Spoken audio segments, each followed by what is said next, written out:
السلام عليكم ورحمة الله وبركاته. إن الحمد لله نحمده ونستعينه ونستغفره ونؤمن به ونتوكل عليه ونعوذ بالله من شرور أنفسنا ومن سيئات أعمالنا.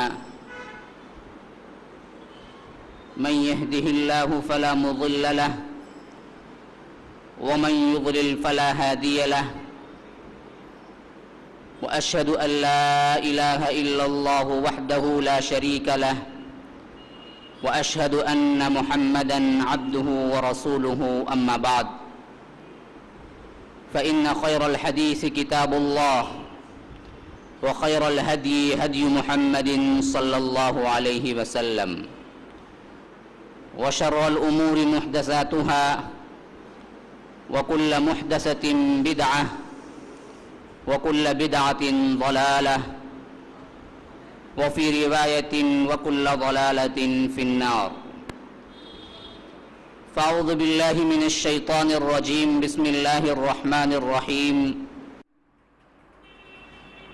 شهر رمضان الذي أنزل فيه القرآن هدى للناس وبينات من الهدى والفرقان فمن شهد منكم الشهر فليصمه ومن كان مريضا أو على سفر فعدة من أيام أخر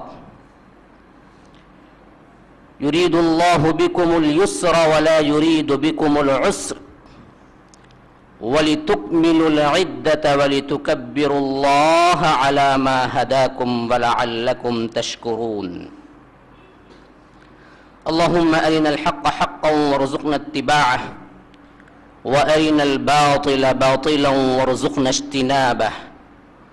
اللهم علمنا ما ينفعنا وانفعنا بما علمتنا وارزقنا علما.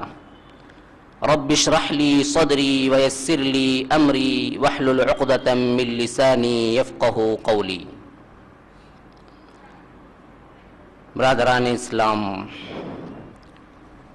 واجب الاحترام بزرگوں، دوستوں اور عزیز ساتھیوں، لائق احترام ماؤں اور بہنوں، اللہ تعالیٰ کا یہ بے انتہا فضل و احسان ہے کہ اس نے ہمیں اس دین جیسی نعمت کو عطا کیا، اسلام جیسی نعمت کو عطا کیا،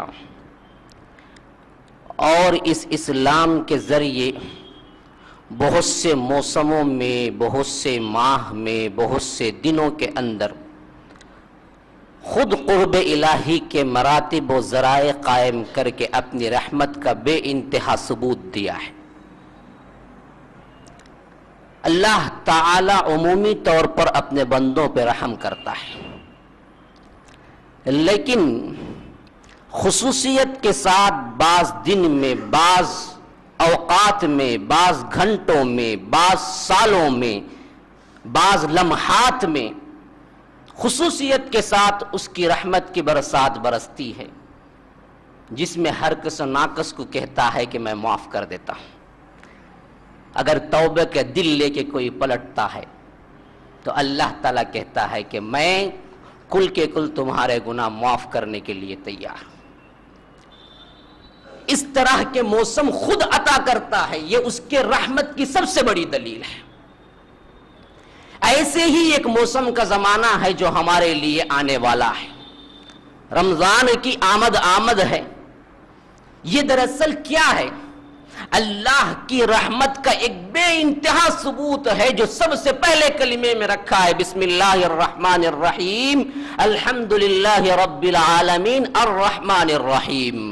سورت کی ابتدا ایک جگہ فرمایا الرحمن علم القرآن.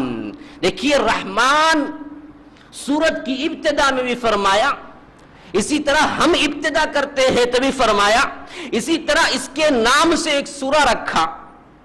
یہ رحمانیت کی سب سے بڑی دلیل ہے کہ بندوں پر اللہ تعالی نے اپنے موسم، اپنے اوقات خود متعین کر کے کہا کہ دیکھو اس میں کچھ لے لو. دینے کے لیے تو میں ہر وقت دیتا ہوں، لیکن کبھی کبھی ایسے دیتا ہوں، بے انتہا دیتا ہوں کہ تم اس میں عبادت کر کے سب کچھ حاصل کر سکتے ہو۔ اسی وجہ سے یاد رکھ لیجئے خصوصیت کے ساتھ اللہ کے رسول صلی اللہ علیہ وسلم ماہ رمضان المبارک کی جب آمد ہوتی، شعبان کے آخری ایام ہوتے تو اللہ کے رسول خصوصی مجالس کیا کرتے اور صحابہ کو اس کے بارے میں خصوصیت کے ساتھ اہمیت بتاتے۔ اذا جاء رمضان فتحت ابواب الجنہ وغلقت ابواب جہنم اور وسلسلت الشیاطین۔ اللہ کے رسول صلی اللہ علیہ وسلم نے کہا کہ جب رمضان آتا ہے جنت کے دروازے کھول دیے جاتے ہیں، جہنم کے دروازے بند کر دیے جاتے ہیں اور شیطان کو زنجیروں میں جکڑ دیا جاتا ہے۔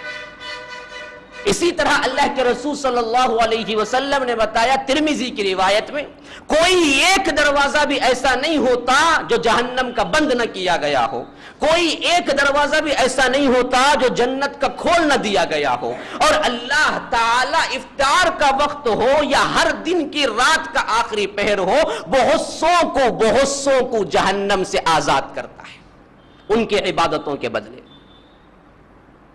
یہ رغبت، اس طرح شوق دلانا کیوں ہے؟ تاکہ اللہ کی رحمت سے آپ محروم نہ ہو جائیں۔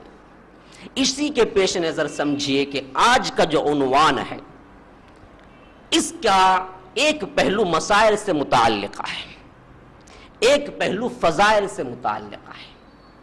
عموماً میرے بیانات کا مسئلہ یہ ہے کہ بعض ایسے ہوتے ہیں جن میں جوش جذبے کی ہوتی ہیں تو میں نے جوشیلی تقاریر بھی کی ہیں، لیکن بعض ایسے ہوتے ہیں، دیکھیے سامنے جگہ ہے، سامنے آ جائیں تاکہ آنے والوں کو دقت نہ ہو۔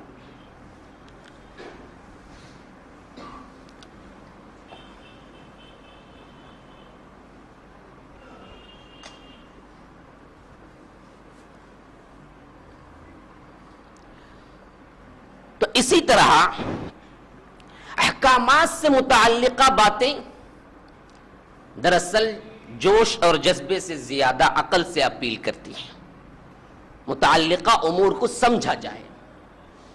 اور اسی طرح یاد رکھ لیجئے اسلام کے بنیادی باتوں میں سے ایک تو وہ ہے جو عقائد سے متعلقہ ہے، دوسرا وہ ہے جو معاملات سے متعلقہ ہو، تیسرا وہ ہے جو احکامات سے متعلقہ ہے۔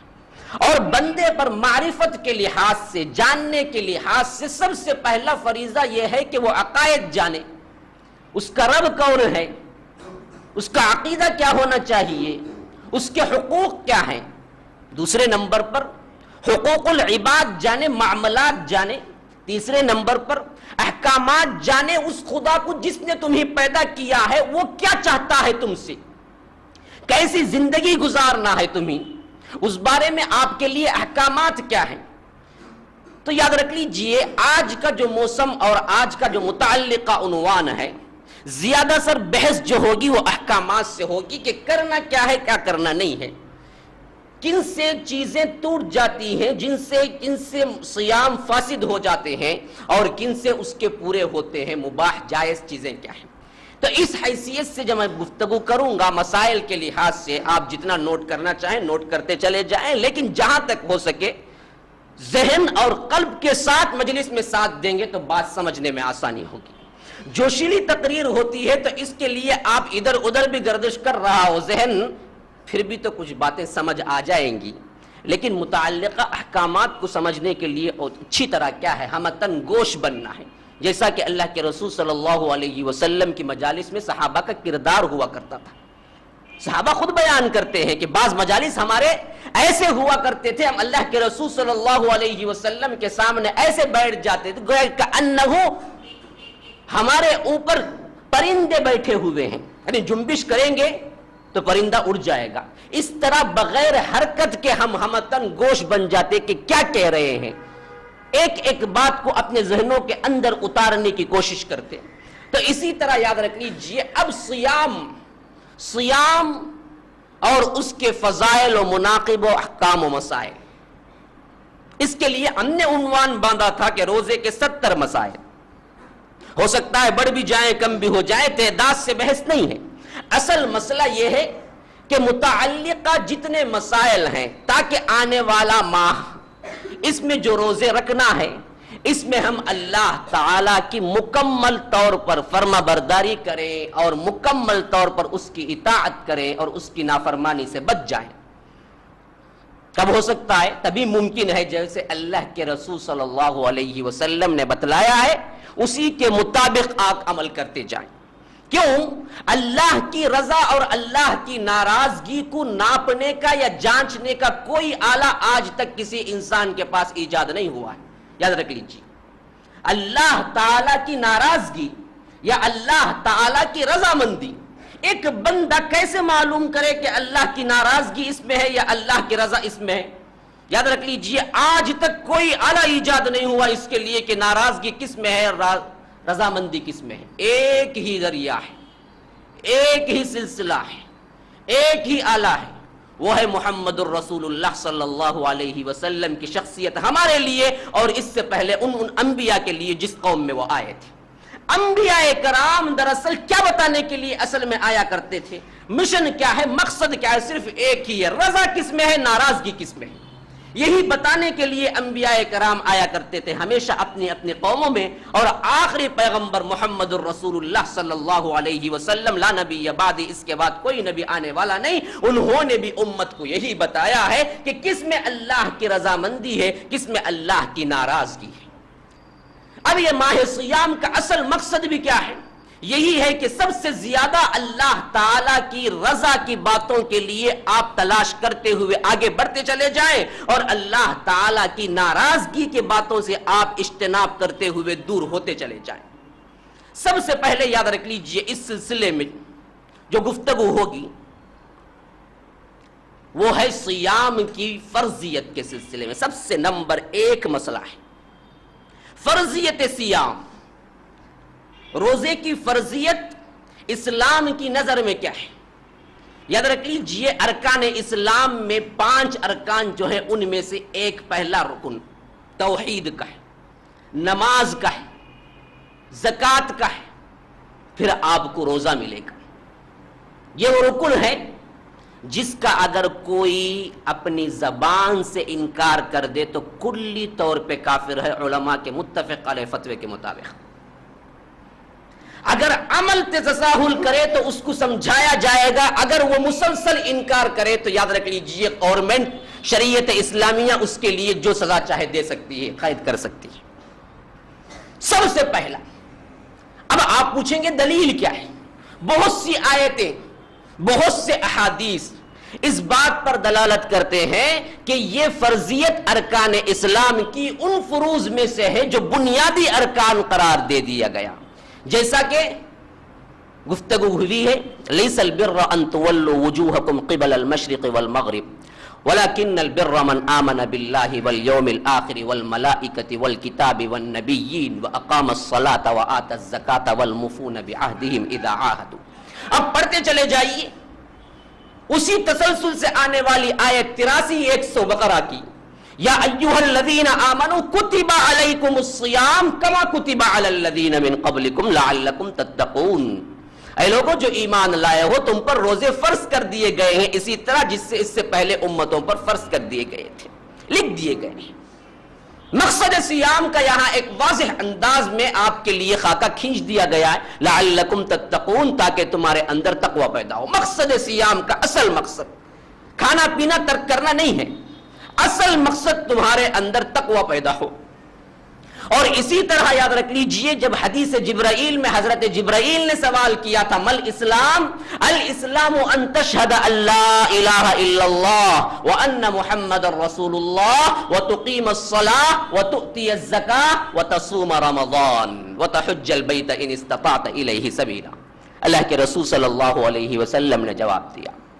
حدیث جبرائیل جو مشہور حدیث ہے متفق علیہ روایت، جبرائیل پوچھتے ہیں اللہ کے رسول اسلام کیا ہے؟ جواب دیا کہ ان تشہد ان لا الہ الا اللہ، اس بات کی گواہی دو کہ اللہ کے علاوہ عبادت کے لائق کوئی نہیں ہے، وان محمد رسول اللہ، اور میں اللہ کا پیغمبر، وتقیم